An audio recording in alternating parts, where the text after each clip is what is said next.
Okay, folks, so this is the disaster that I call my garage. So a few years ago, I built a nice big garage, 29 by 30, I think it is. I haven't finished the siding. I have a bad back, and I just gave up. But I have all the stuff in there, so hopefully I can get the scaffold built and have that finished soon. Big 16-foot door, front door, and a side door. But it's a disaster.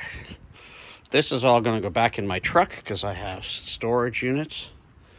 Some of this is going to go to my workplace because I'm a teacher and I could use it. Some of this is going to storage. It's my brother's stuff.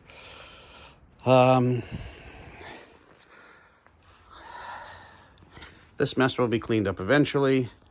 This is normally where I would pull my truck in during winter. My truck's 22 feet long, being a Ford Super Duty. So it doesn't give me that much room. But I have to touch, there's a tennis ball hanging from the ceiling.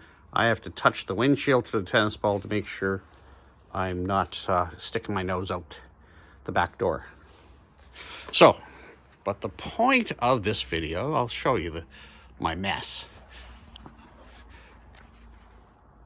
Let me see what else I can show you. The place is a mess. I'm aware of the mess. I built something up there so I can get a whole bunch of my wood up. That wood was like 16 feet, so I had to build something extra. So just that I'd utilize that. So I drywalled this portion. I drywall up to here. I have a few more sheets of drywall I'll install. Eventually I'll drywall the whole thing one day. I wanted to drywall the ceiling so I could insulate the ceiling better. This is 6-inch or 6-inch insulation. Just to this section because there's a set of stairs, if you see there, up to a small attic. It's only 4 feet in height, but it's the full 30 feet.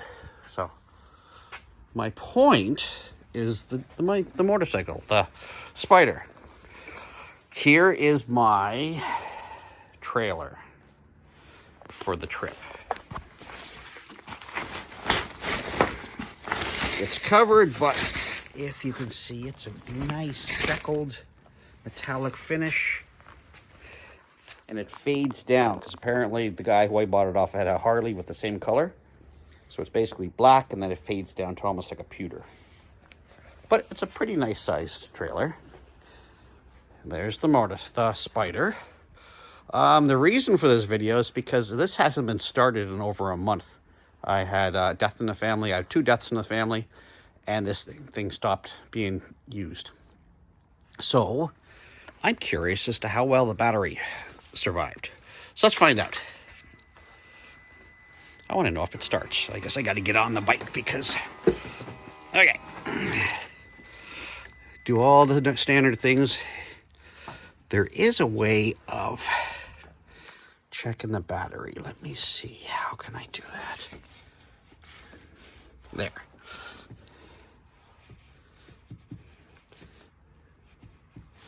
I could have swore that could change to battery. Maybe it will.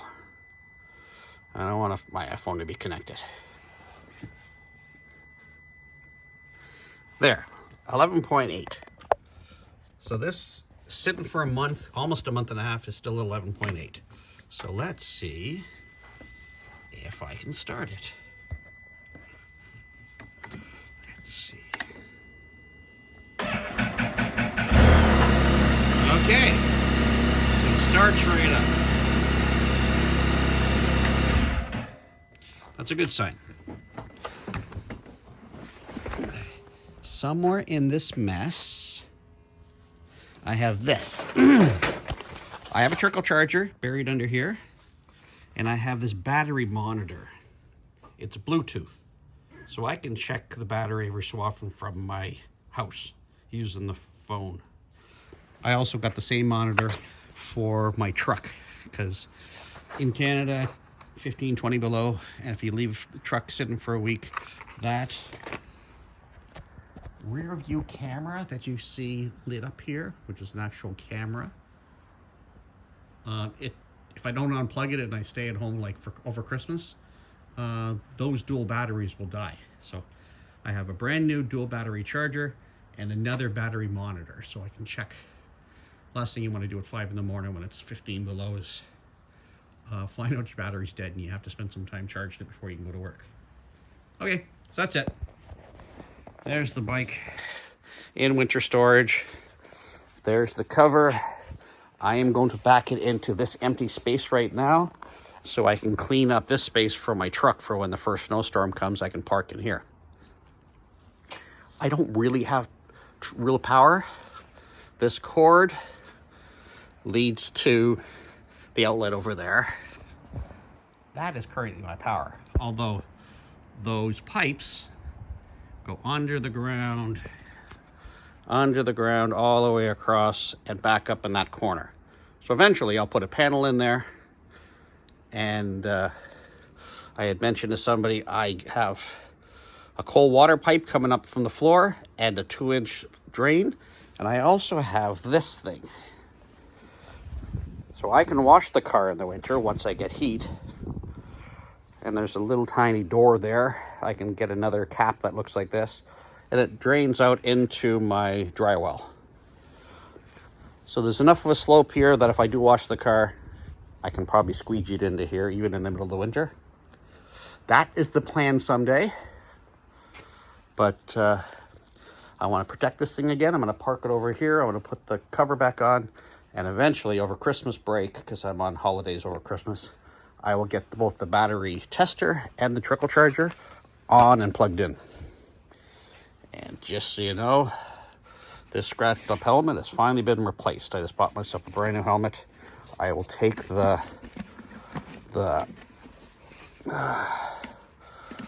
nice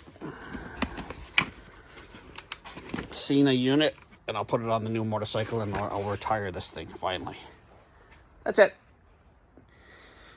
That's the mess of my place. Maybe over Christmas I will do some stuff. This is just a useless video, but